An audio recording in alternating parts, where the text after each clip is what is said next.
पूछा है कि अदालत में शपथ लेते वक्त गीता पर हाथ क्यों रखवाते हैं, रामायण पर क्यों नहीं रखवा लेते,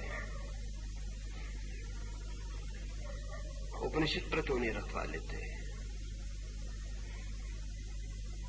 बड़ा कारण है, पता नहीं अदालत को पता है या नहीं, लेकिन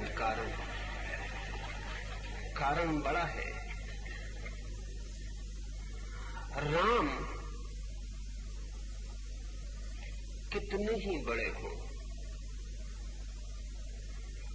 लेकिन इस मुल्क के चित्त में वे पूर्ण अवतार की तरह नहीं है, अंश है उनका अवतार।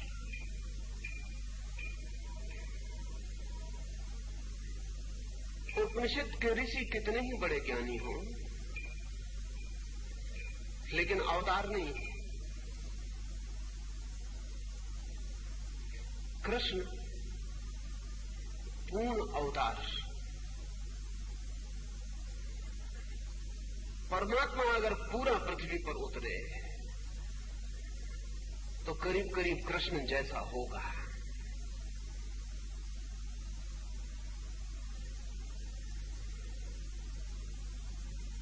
इसलिए कृष्ण इस मुल्क के अधिकतम मन को छुपाए हैं, बहुत कारणों से।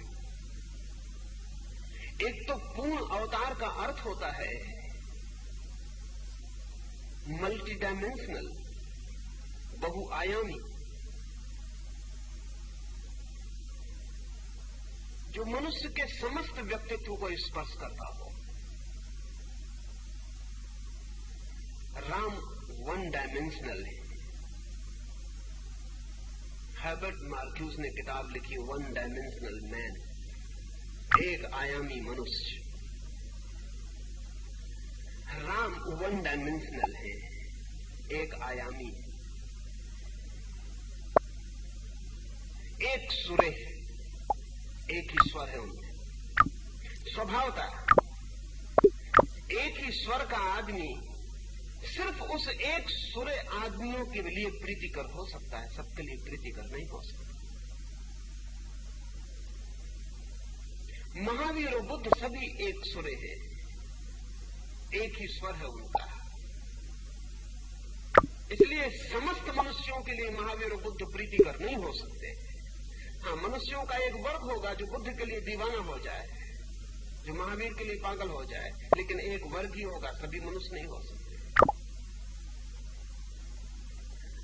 लेकिन कृष्ण मल्टी डायमेंशनल है।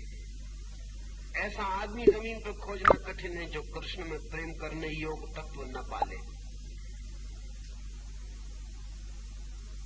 चोर भी कृष्ण को प्रेम कर सकता है,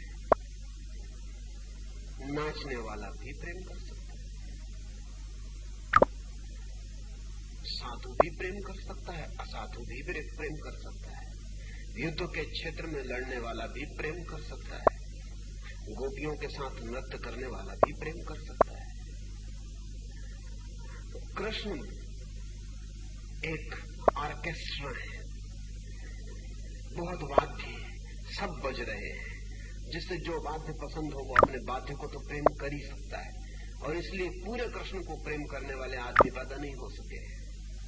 जिनने भी प्रेम किया है उन्होंने कृष्ण में चुनाव किया है। सूरदास तो बाल कृष्ण को प्रेम करते हैं, गोपियों से वो बहुत डरते हैं, इसलिए बाल कृष्ण को प्रेम करते हैं, क्योंकि तो बाल कृष्ण उन्हें जमते हैं कि बिल्कुल ठीक है कि बालक है तो चलेगा। जवान कृष्ण से सूरदास को डर लगता है, क्योंकि जवान सूरदास से सूरदास को डर लगा है। तो अपना चुनाव है उनका, वो अपना चुनाव कर लेंगे। अब अगर केशवदास को कृष्ण को प्रेम करना है तो बाल कृष्ण की वो फिक्र ही छोड़ देंगे।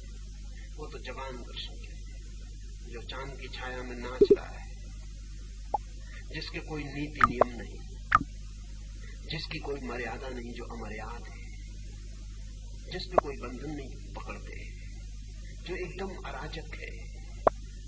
तो केशवदास तो उस युवा कृष्ण को चुन लेंगे, बाल कृष्ण की फिक्र छोड़ देंगे। अब तक कृष्ण को पूरा प्रेम करने वाला आदमी नहीं हुआ है, क्योंकि पूरे कृष्ण को प्रेम करना तभी संभव है जब वो आदमी भी मल्टी डायमेंशनल हो। हम आमतौर से एक आयामी होते हैं, एक हमारा ट्रैक होता है व्यक्तित्व का, एक रेल की पटरी होती, उस पटरी पे हम चलते हैं। मगर कृष्ण में हमें अपनी पटरी के योग मिल जाएगा। इसलिए कृष्ण इस मुल्क के हर तरह के आदमी के लिए प्रीतिकर है, बुरे से बुरे आदमी के लिए प्रीतिकर हो सकते हैं। ध्यान रहे, अदालत में अच्छे आदमियों को तो कभी कभी जाना पड़ता है, यानी जब बुरे आदमी उनको ले जाते तब जाना पड़ता है। अदालत आमतौर से बुरे आदमियों की जगह है। बुरा आदमी अगर राम को प्रेम करता होता तो अदालत में आता ही नहीं।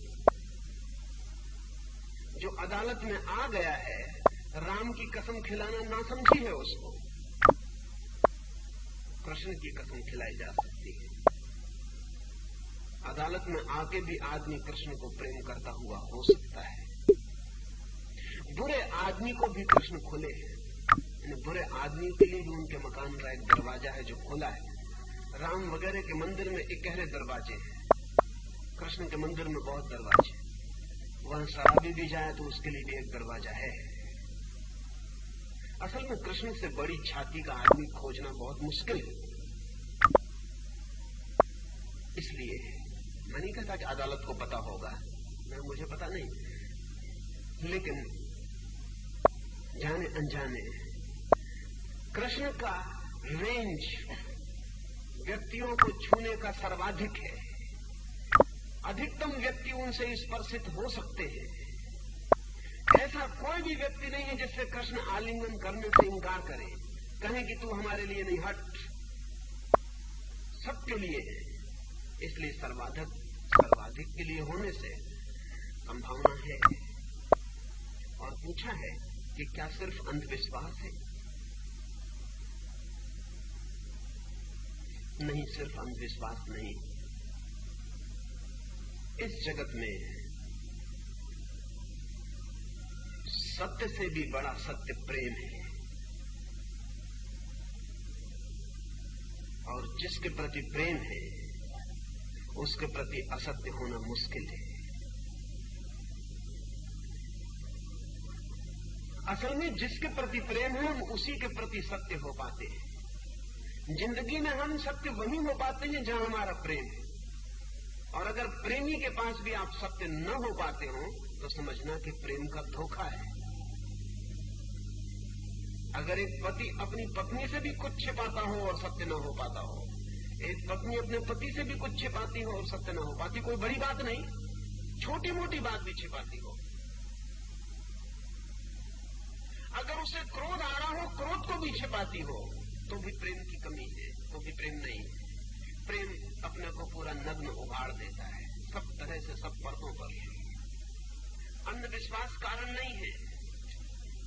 प्रेम की रग को पकड़ना जरूरी है, तो ही सत्य बुलवाया जा सकता है। ये भी मैं नहीं जानता कि अदालत को पता है या नहीं, क्योंकि अदालत को प्रेम का कुछ पता होगा इसमें जरा संदेह है। लेकिन इतना तो मनस्शास्त्र कहता है कि अगर हम प्रेम की रग को पकड़ लें तो आदमी को सत्य से बोलने की सर्वाधिक संभावना है। बोलेगा कि नहीं, दूसरी बात है, लेकिन अधिकतम संभावना वही है जहां प्रेम की रग को हम पकड़ लेते हैं। और जहां प्रेम नहीं है वहां अधिकतम असत्य की संभावना है, क्योंकि सत्य का कोई कारण नहीं रह जाता।